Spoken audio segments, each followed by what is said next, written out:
బుడమేరు వరదకి ప్రధానమైనటువంటి కారణం వాస్తవంగా అక్కడ గేట్లు ఎత్తాల్సిన సందర్భంలో గేట్లు ఎత్తకపోవడం వల్ల ఎక్కడైతే వీడిపిఎస్ ఏరియాలో గేట్లు ఎత్తాల్సిన చోట ఎత్తకపోవడంతో ప్రధానమైన సమస్య వచ్చింది. ఇప్పుడు గండిపడినటువంటి అసలు ప్రదేశం ఇది ప్రస్తుతం మనం చూస్తున్నటువంటిది.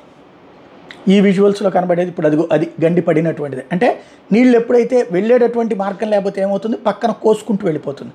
ఆ కోసుకుపోయినటువంటి కారణంగా ఈ ప్రదేశం నుంచినే వచ్చినటువంటి వాటరే ఆ ప్రాంతం మొత్తాన్ని కూడా, అంటే ఇప్పుడు దాదాపు 2,70,000 మందికి పైగా నీళ్ళ మునిగిపోయి 2 రోజుల నుంచి ఉండటానికి కారణమైనటువంటి, అంటే మొన్న నైట్ నుంచి ప్రారంభమయ్యి ఇవాళ దాకా ఉండడానికి కారణమైనటువంటి ప్రదేశం ఇదే. ఇక్కడ ఇప్పుడు అధికారులు ఆ గండిని పూడ్చేటటువంటి ప్రక్రియని ఓ పక్కన సీరియస్గా చేస్తూ ఉన్నారు. అదే సందర్భంలో ఎట్లా పూడ్చాలి అన్నటువంటిది ఇప్పుడు పెద్ద కష్టం. ఎందుకంటే ఇసుక ఇట్లాంటిది వేస్తే అంతటితో ఆగేటటువంటిది కాదు. వాటర్ ఫ్లో ఇంకా పెరుగుతోంది, పైనుంచి వస్తున్నటువంటి వాటర్ ఫ్లో, దానివల్ల కూడా సమస్య ఏర్పడుతుంది. ఇప్పుడు ఒకటేంటంటే ఇప్పుడు ఇది ఇంకో సమస్య ఉంది. ఈ వాటర్ ఏదైతే కృష్ణలోకి వెళ్ళేటటువంటి వాటర్కి మళ్ళీ డైవర్షన్ అన్నటువంటిది ఇటు పక్కకు కనబడతా ఉందన్నమాట. అంటే వాటర్ ఎట్లా ఉందంటే సైకిల్ అవుతోంది.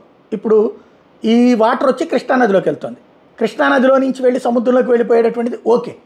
But at the same time ఇప్పుడు మళ్ళీ ఈ మిగిలిన వాటర్ ఏదైతే ఉంటుందో ఇది ప్రకాశం బ్యారేజ్ ఇట్టించి కాకుండా ఈ యువతల పక్కన సింగనగర్ ఇట్టించి వచ్చిన వాటర్ మళ్ళీ సముద్రంలోకి పోవాలి. సముద్రంలోకి పోవాలంటే అక్కడ ఉన్నటువంటి ఉప్పటేరు ఆ ప్రాంతాల క్లియర్ అవ్వాలి. అక్కడంతా తూడుకాడ ఈటితో ఉన్నటువంటి పరిస్థితి. ఇప్పుడు ఆ ప్రాంతాలన్నింటిలో కూడా మారుతున్నటువంటి వ్యవహారం అదే ఉంది. ఎవరికి ఏం చేయాలో అర్థం కానటువంటి పరిస్థితి అయితే కనబడుతోంది. దీనికి పరిష్కారం అయితే కాలం నిర్ణయించాల్సి ఉంది.